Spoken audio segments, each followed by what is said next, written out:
After the funeral, Mother left my brother and me with her parents while she went back to England to pack up, close the house, and bring my younger sister back to Penang. However, my sick grandparents cried and pleaded with Mother to allow at least one grandson to live with her. We have just lost our eldest son. Please allow us to have Paramjot stay with us for a while until you return. And so, my brother, being the firstborn son of the eldest son, dutifully lived with my sick grandparents for 2 months until Mother returned to Penang. He visited my maternal grandparents on weekends. My maternal grandparents took us under their wing and spoiled us. "Ba can use my study when he comes over on weekends," said grandfather, using the short form of my name, Bachanbir. "We shall call him Ba," grandmother had proclaimed when I was barely 2 years old. "He is only a Ba, not a Baba," grandmother surmised, "since he is half Sikh and only one half Baba," she reasoned. "Half of a Baba is a Ba." That is how I, Lim Boon Keng, being only half a Baba, became known to my Baba Nyonya grandparents as Ba. Imagine being told by your own grandmother that you're not a full Baba, that despite the fact that we love you and we see you as our grandchild, our beautiful, dear grandchild, you're not one of us. Well, yes and no. Yes, you are. And then, again, not really one of us, because, sorry, lad, you're only half a Baba. Now, this passage comes from the book Once Upon a Kamcheng, which was written by Lilian Tong and Jul Tan, and it is a series of true stories which capture the life and times of the Straits Chinese community in Penang. And it's basically a series of short stories, true non-fiction stories, told by the Straits Chinese or Peranakan people of Penang Island. Now, the story that was recounted was told from the point of view of a half Sikh and half Nyonya man. And this was basically his experience growing up in a Baba and Nyonya household. So this book is a good book overall. It's actually a great book in many ways. I do have my criticisms of it. Yes, like there are many Hokkien terms in this book that I had to actually Google, because those of us who didn't grow up in Penang, who didn't grow up in the Hokkien ecosystem of Penang, the Hokkien terms without a glossary and without an explanation, a footnote, without footnotes explaining the Hokkien terms, proved to be quite a challenge to navigate. And also, I feel that this book, it's a great book in that it portrays the lives of the Penang Baba Nyonya upper echelons, but it does skirt around the less privileged members of the community. What I mean is that, as you know, the Peranakan community is known as the crazy rich Asians of Southeast Asia, but that's mainly a stereotype, because the popular image of the Straits Chinese Peranakan is one who's loaded with money. But I assure you that, you know, Babas and Nyonyas are just regular people, some rich, some poor, some middle class. But just like with any other group, we're not a monolith. So another issue that I had with this book is that this book tended to hyperfixate on the lives of the wealthy and fabulous Babas. And there's nothing wrong with being wealthy and fabulous, you know, as long as you earned your money respectively. But it could also have featured some working class Baba experiences. That would have been nice. But overall, a pretty good book. But today I want to talk about something that's been bothering me for quite a bit about the Baba Nyonya community, that far too few people actually bring up in public. And this is basically the phenomenon of the Peranakans of Southeast Asia going from a unique Creole and hybrid culture to being a pedigree club. Yes.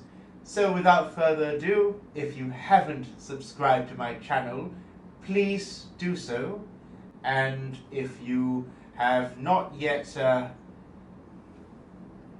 and as always, don't forget to like, share and subscribe to my channel. So recently on Facebook I came across a posting by a Nyonya lady who proudly described herself as a pure Peranakan. An oxymoron, as a matter of fact, since pure Peranakan is basically like calling oneself a virgin prostitute or an honest politician. For you see, the very idea of a Peranakan is itself a hybrid group of people.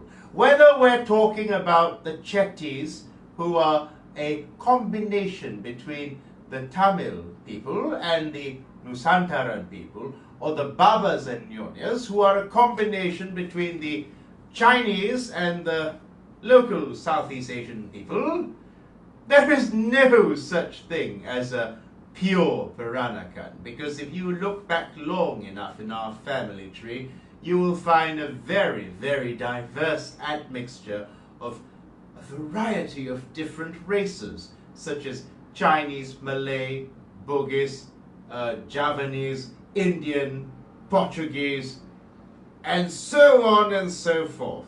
We're like rojak, which is basically delicious, delightful Malaysian fruit salad, which is comprised of fruits and prawn crackers and some delightful black sauce. Yes, you mix them all together and you create this delicious amalgamation that simply tantalizes the taste buds and soothes the soul. Yes. So to call oneself a pure Peranakan is really, as I mentioned, an oxymoron. But to some people, it seems, it has become a source of great pride to basically be descendant of pure Peranakan stock. In the same way, some mustached man by the name of Adolf Schicklgruber considered himself most proud to be descendant of pure Germanic stock. Oh, I would hate to burst his bubble by showing him his ancestral tree, in the same way I would hate to burst the Peranakan purists' bubble by showing them their own family trees. But here we are.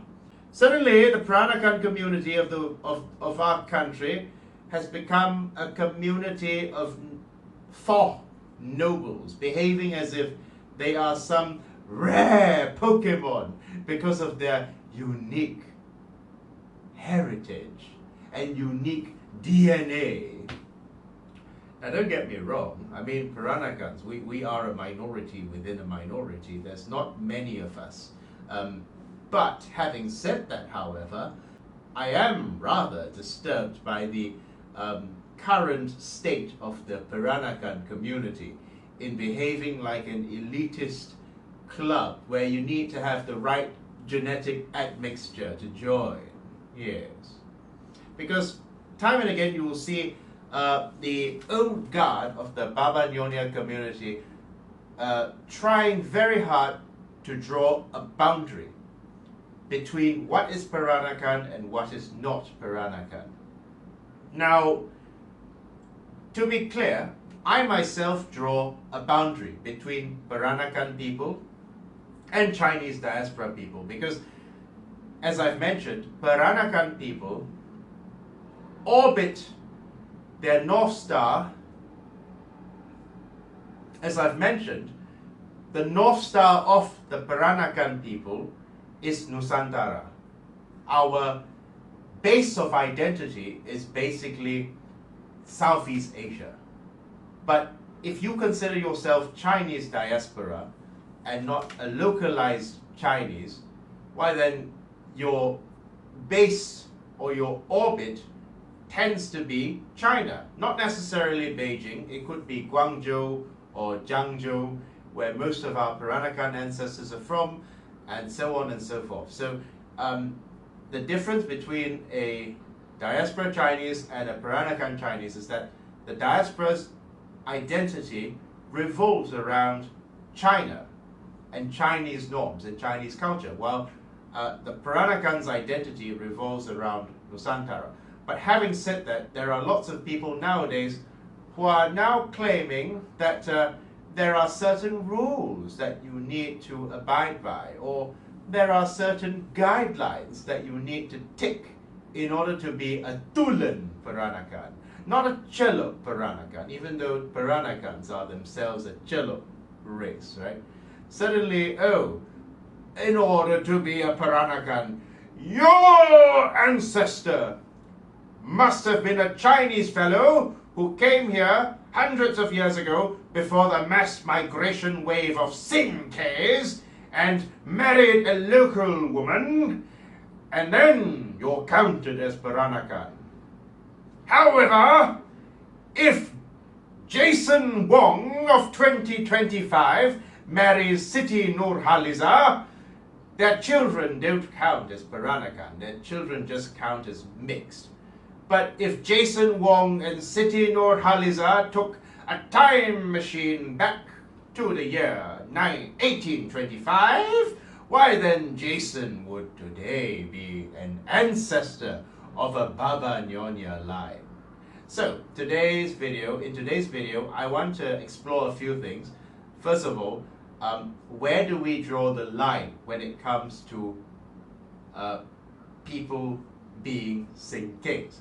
Because the 19th century rule of being Peranakan is that you need to have a father who is a Baba. That rule came about in colonial times. Before that, it was basically men from China could marry into the soil and their children would be Peranakan. But sometime in the 19th century, the most pedantic gatekeepers of the Peranakan identity created this notion that to be a true blue Peranakan, what matters is whether your father was a Baba. If your father is a Baba, you're in. Now, I'm going to read to you a blog post by the very famous Penang blogger Timothy Tai, in which he, having a Cantonese father and a Nyonya mother, if I'm not mistaken, ends up being very frustrated that he's not allowed to call himself Peranakan because he did not inherit the line patrilineally. Here we go. To be true blood Penang Baba Nyonya requires more than the ability to speak Penang Hokkien or cook Nyonya food or wear Nyonya clothes or own Nyonya porcelain and furniture. It's in the blood, a pedigree thing. I was born in Penang. My mother is Hokkien. We are English educated. My maternal grandmother wears Nyonya clothes. I grew up reciting Hokkien ditties. I learned everything there is to understand about being Baba Nyonya, and to my chagrin, I learn that I don't qualify. To be Baba Nyonya, mother tongue doesn't count. Father tongue does. My father, however, is Sin Leng, a subgroup of Cantonese. You cannot be Baba Nyonya if you are Cantonese, even if you're born in Penang. There is no such thing as a Cantonese Baba Nyonya. Same goes for Hakka or Hainanese. You have to be Hokkien, or at least Teochew. So I'm out. Poor Timothy. He did all the work only to find out he was disqualified by a technicality of birth. The fact that his father is Cantonese and not Hokkien. Because if his father was Hokkien, he might stand a better chance. But if his father was a Hokkien Baba, then he would be seen as the most pure-blooded Penang Peranakan. Well, the guy from Australia named Elvin Tan, who has two Peranakan parents who can't string a single sentence in Malay, gets seen as an authentic Peranakan. While Timothy, who burned the midnight oil, trying to basically imbibe the Peranakan culture, ends up getting disqualified due to a technicality of birth. Is that fairity? Absolutely not. Well, overall, Timothy was very gracious about it. He didn't kick up a fuss. He didn't say, I worked hard for this culture, so I deserve to be Peranakan. I mean, if you worked hard for something, of course, it doesn't give you a right to it. For example, you could work hard at mastering Baba Malay and Pantun, but that doesn't give you a right to call yourself Peranakan if you don't have the soul. Just like Sir Panza and Lawai 86 may speak Mandarin, but that doesn't give them the right to call themselves Chinese, you see. But Timothy's case, however, is a bit of an interesting one, because Timothy was disappointed because he wasn't allowed to be Peranakan despite doing the work. And he accepted it as a fact because his father was not Peranakan, his father was Cantonese, so tough luck. But here's the funny thing. The idea that your father must be Peranakan is an arbitrary rule that came about in the early 20th century, because throughout history there have always been men who came from overseas, from China or India, who married into the soil and indeed created Peranakan children.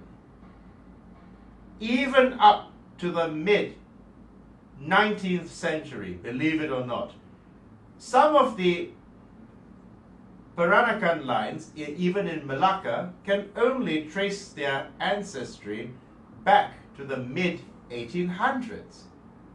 But let me tell you about a very interesting case. A very famous Peranakan community leader. Well, I'm going to make a video about him later on. A Singaporean gentleman by the name of Lim Boon Keng. Now, to younger viewers, you may not know who Lim Boon Keng is, but Lim Boon Keng was a very famous Singaporean politician, and he was, by all accounts, a Baba, right? But if you're thinking that Lim Boon Keng's ancestry could be traced back all the way to Zhenhe's junkship in the 1400s, then I must say that you are sorely mistaken. Because Lim Boon Keng was in fact the grandson of a Sinkeh. That's right. Lim Boon Keng's patrilineal line was not Baba. Lim Boon Keng's grandfather, Lim Ma Peng, had come from southern China just 2 generations ago and settled in Penang in the early 1800s, which is around the same time as some of the Sinkehs, in fact. But Lim Ma Peng married a Nyonya woman, a Peranakan woman, and that union created Lim Boon Keng's father. And then Lim Boon Keng's father married another Nyonya woman, or another straight-born woman. Not clear whether she was a Nyonya or not, but that created Lim Boon Keng. So, if we are to follow this patrilineal rule that you can only be a Baba if your father was a Baba, then Lim Boon Keng's father would not have qualified simply because his father was a Sinkeh who had come from China.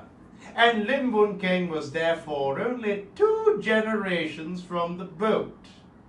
But Lim Boon Keng is seen as a pure-blood, true Baba.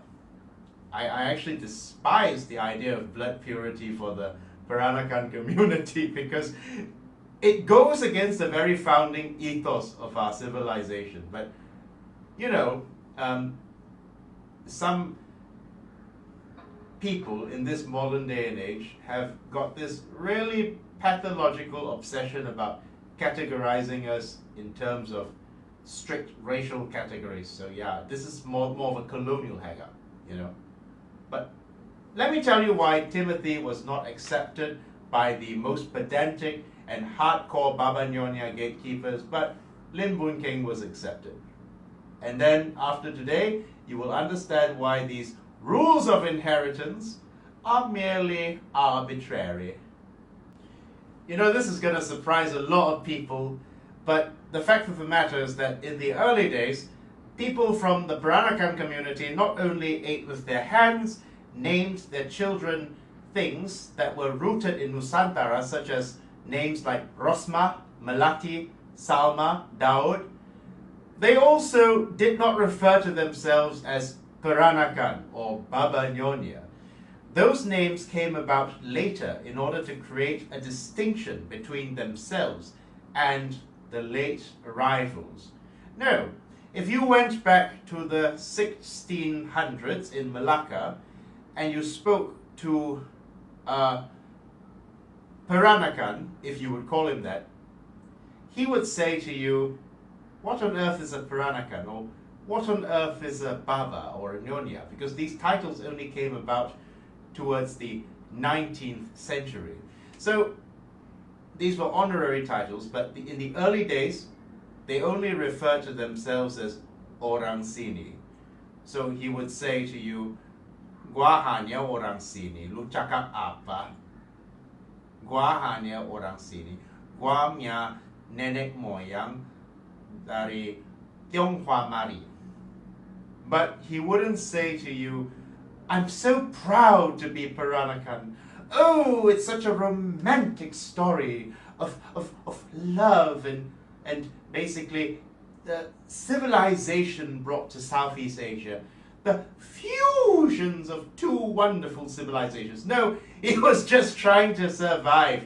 He was just trying to eat and get along with his neighbors. No, they weren't consciously Peranakan, people in the early days, you know.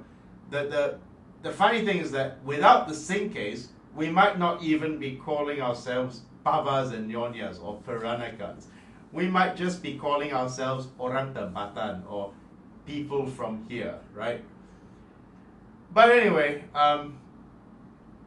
how do we get to this state of being when Peranakan suddenly becomes a brand label in order to delineate a special type of straight-born Chinese? Well, you have to look at colonial racial categories. So it was clear that all the way till at least the mid-19th century, you know, you could have a Sinkeh father, I don't really like using that term, you could have a migrant father and a Nyonya mother, or you could have a migrant grandfather, and you could quite comfortably be calling yourself Peranakan without the pedantic and fanatical gatekeepers saying, no, you half-breed, you're not Peranakan, you're just a crossbreed. No, because the gates hadn't been shut yet, and people from overseas were quite welcome to marry into the soil. So, in fact, if you go to the Peranakan Museum on Heron Street, that's run by the 7th generation descendants of the Chan family, and do pay that museum a visit. It's a lovely place, and it gives you a lot of insight into the Peranakan lifestyle of the upper echelons in Melaka. And the curator of the museum, Christina, is a wonderful guide. She's very patient with her time. She's very generous with her time, and you won't regret going there. The fact of the matter is that if you look at their ancestry, there are itself a list of ancestors that you will see on their website. Tauke Chairman Mata, this fellow, certainly could not trace his bloodline all the way to Zhenghe's Jiangship. In fact, his father had come from China and married into the soil. But this guy is not called a Sinkeh son. He is called a Baba, a second generation Baba, right?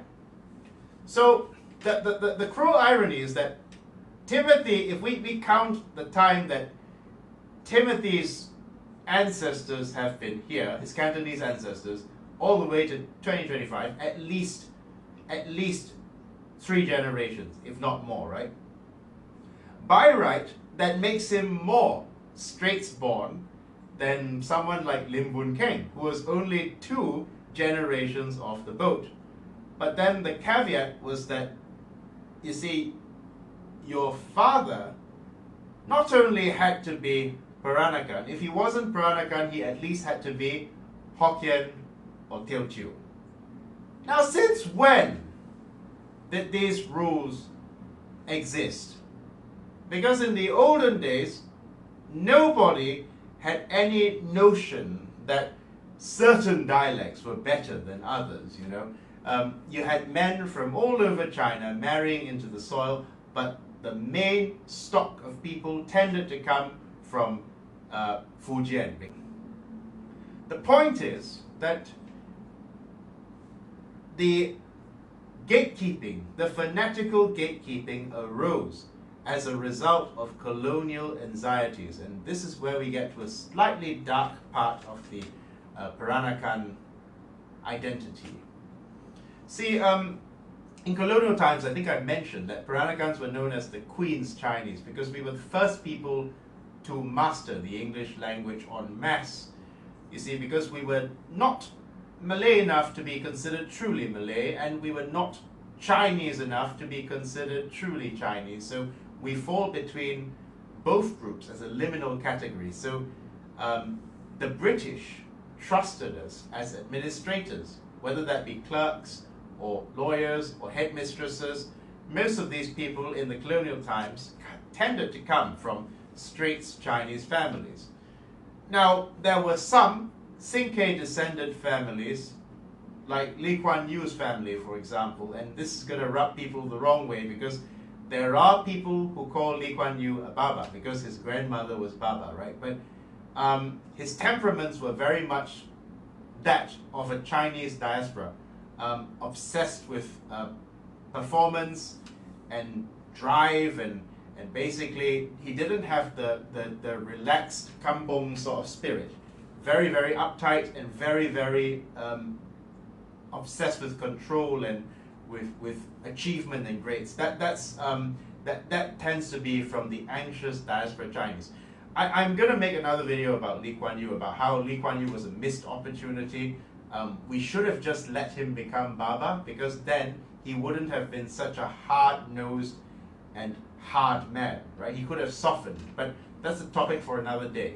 I mean, love him or hate him, that's another topic for another day. But yeah, I mean, there were some Straits Chinese Sinkehs who were also in the colonial administration, like Lee Kuan Yew's father. He was a clerk in Shell, but the vast majority of people in these positions in colonial times tended to be Babas and Nyonyas.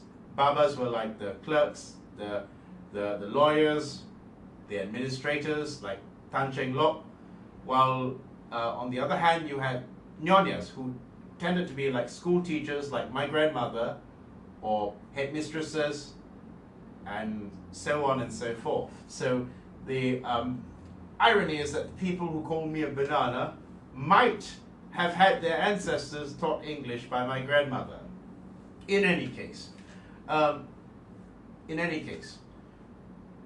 when the Peranakans, when the Babas and Nyonyas arrived at the colonial era, well, they started feeling very, very anxious because, you know, they realized, of course, that that very strict definitions of race were being delineated, I should say, with the British colonial era. Race started being delineated very, very strictly. The modern conception of race basically separated people into distinct categories.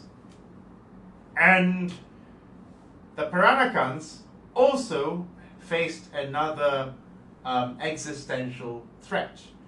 Now they saw mass waves of new arrivals, people who were fleeing poverty, war, famine from China, coming to Nusantara in order to seek greener pastures. And these new arrivals, unlike the established Straits Chinese of the region, tended to come from very, very unfortunate circumstances. Like, you know, I don't mean to insult the Malaysian Chinese, but these new arrivals came from hardship. And, you know, the Cantonese, the Hakkas, the Hokkiens, the Teochews, the Hainanese were all displaced as a result of imperialism because of you know, how China had been humiliated and trashed during the century of humiliation. They never actually wanted to come here. But the Peranakans, you know, they saw that these people were coming en masse, and from the Peranakan point of view, as well as the Malays, we saw these people as being, if you'll pardon my language, we saw them as being alien to us. We thought their ways were very different, and we considered them to be very, very uncouth in many ways.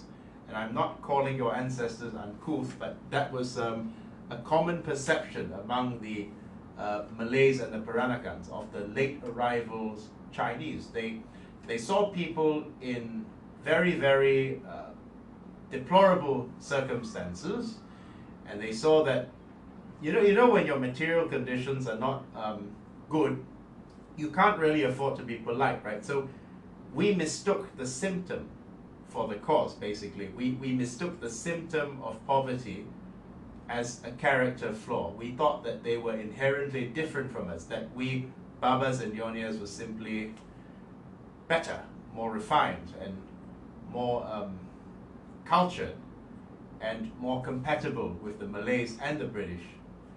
So we created this word to distinguish ourselves from them.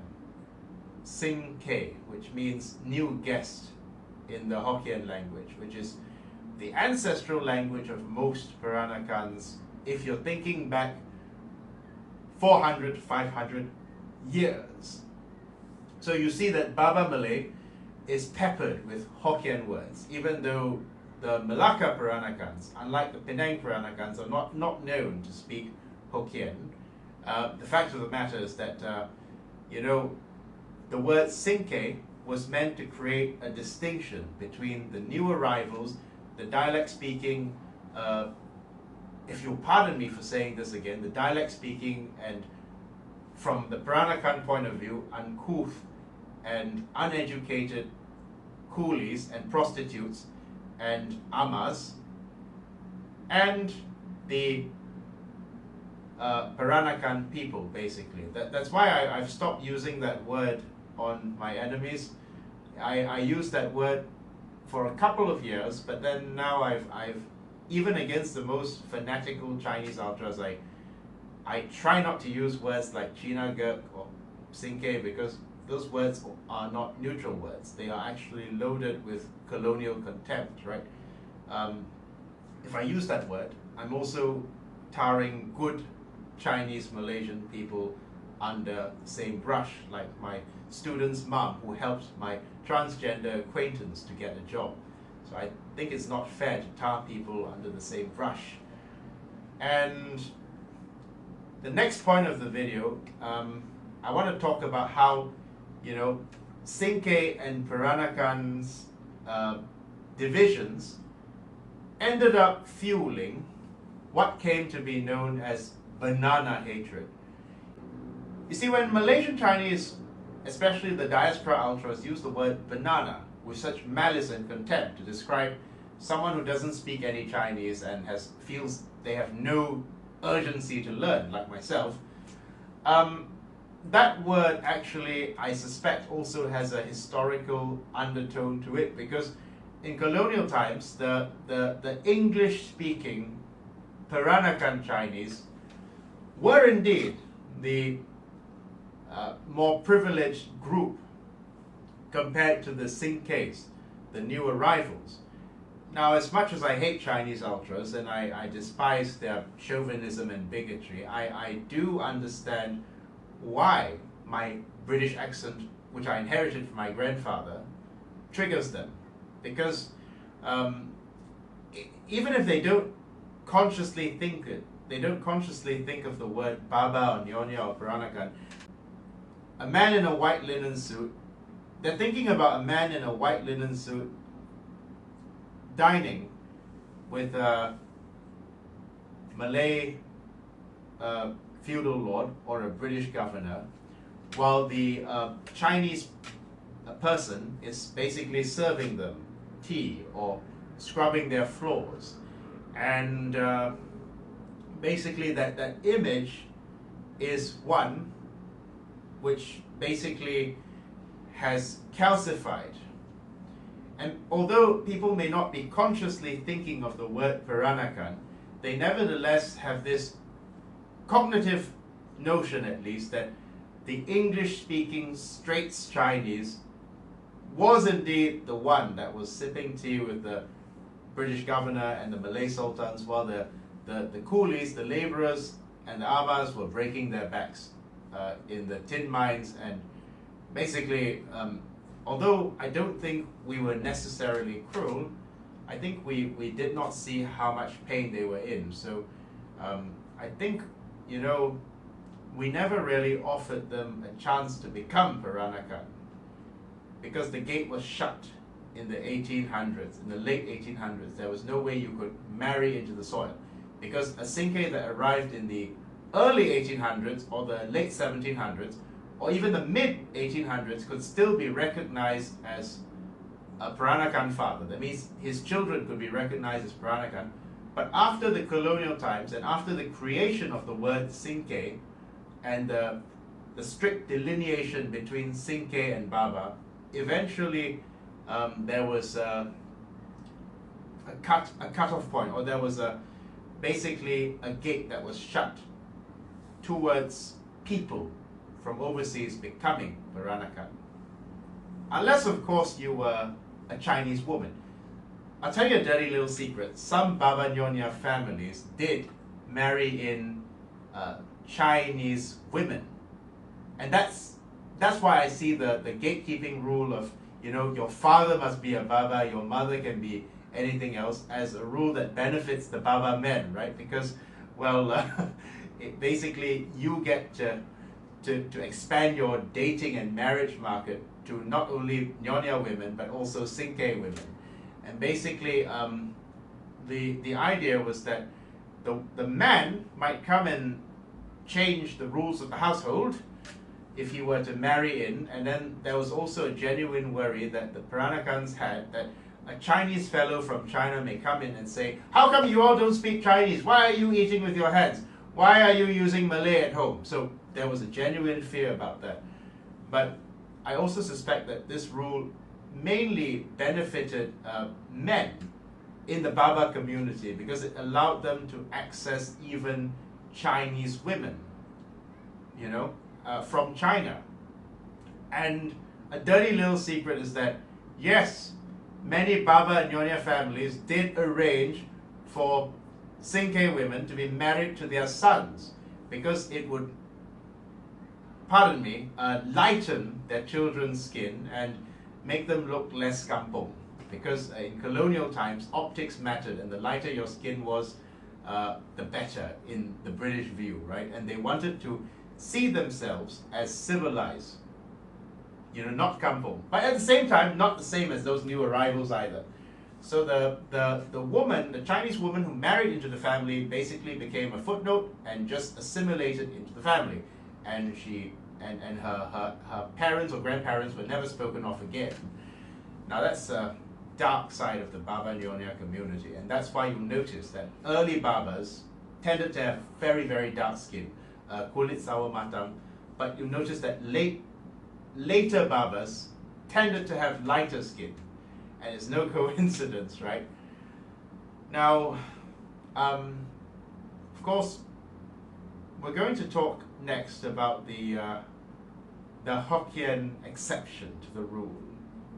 See, I mentioned that earlier on that one of the rules of the most pedantic gatekeepers is that not only does your father have to be a Hokkien or a Teochew, he also has to be a Baba for you to qualify as a Baba.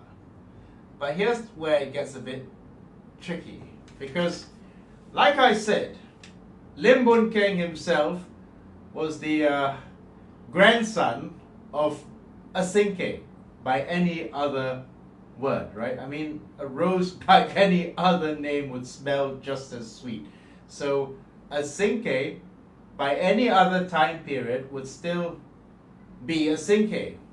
So whether he arrives in 1839 or 1939, it doesn't really make a difference, really.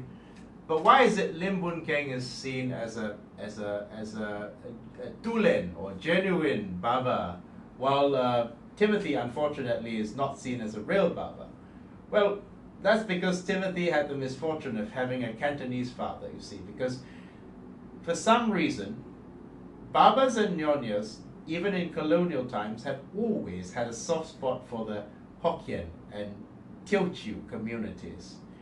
Now, they had a low opinion of the Cantonese and the Hakka dialect groups because they viewed those as rough trade, uncouth, uncivilized, gangsters, prostitutes, criminals, or antisocial degenerates. I'm not saying Cantonese and Hakka people are like that. Cantonese people come from one of the oldest cultures in the world, and Cantonese is one of the oldest forms of Chinese ever spoken, okay? So, but the reality is that the optics didn't look good because the Cantonese and the Hakkas tended to come in much later than the Hokkiens, who had already established themselves before the Cantonese and the Hakkas.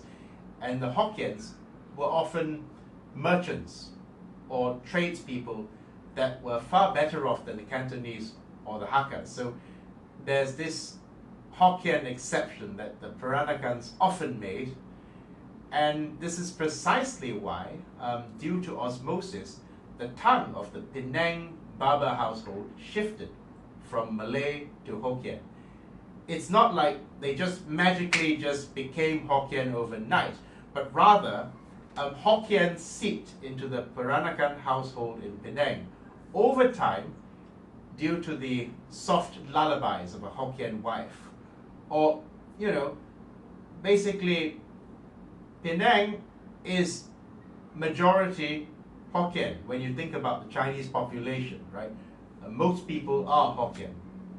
So over time, they allowed, there's nothing wrong with this, they allowed Hokkien people to marry into their families while keeping Cantonese and Hakkas at bay. Now, why is this? Well, because to them, Cantonese and Hakkas were alien. They were, as I've said, seen as too rough, unrefined and uncouth and antisocial, which are not true things about Cantonese and Hakka people, of course. But these were colonial conceptions that our Peranakan forefathers had. Why then, you know, the Hokkiens, and to a certain extent the Teochews, were seen as ancestral cousins.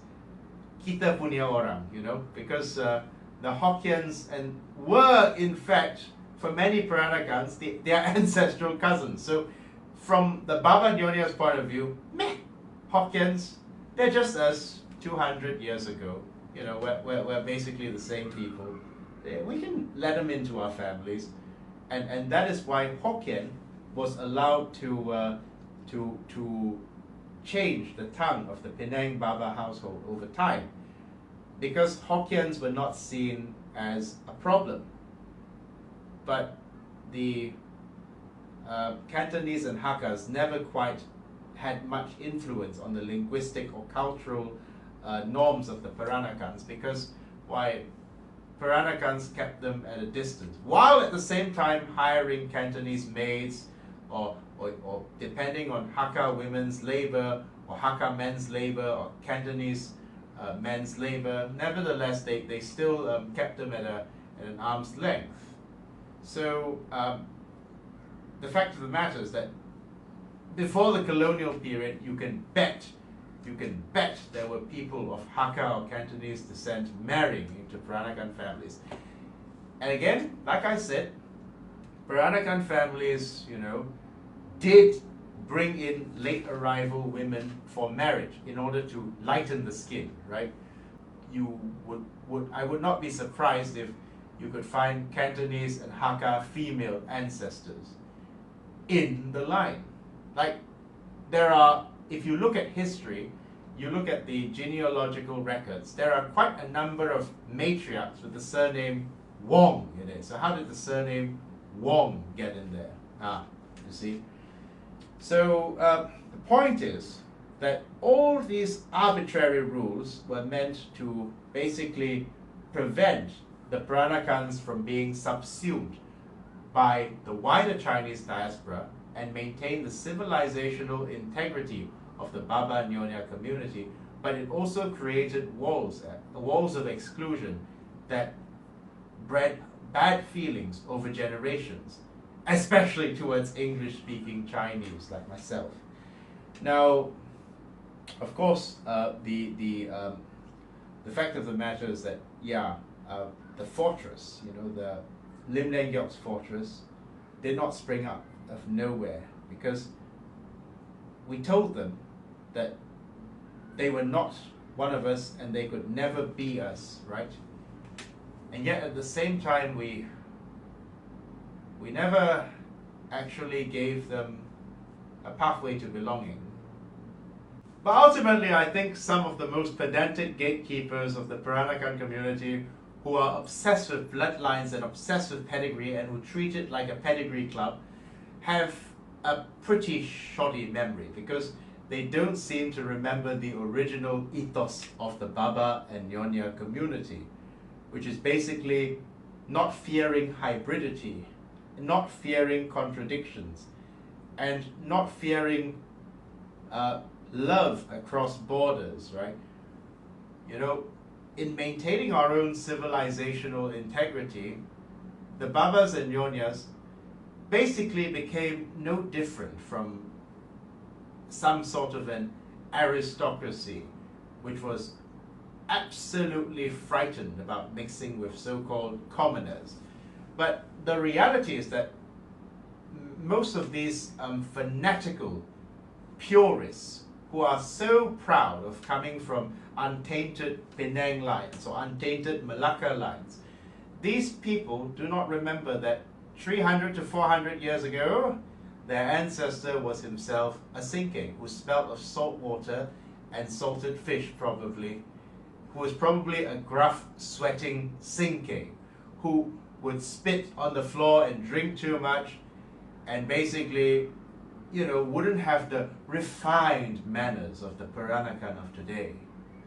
Just like the British gentleman who gets freaked out when you hold a teacup the wrong way, doesn't remember that he descends from a Viking who used to split skulls with an axe, right?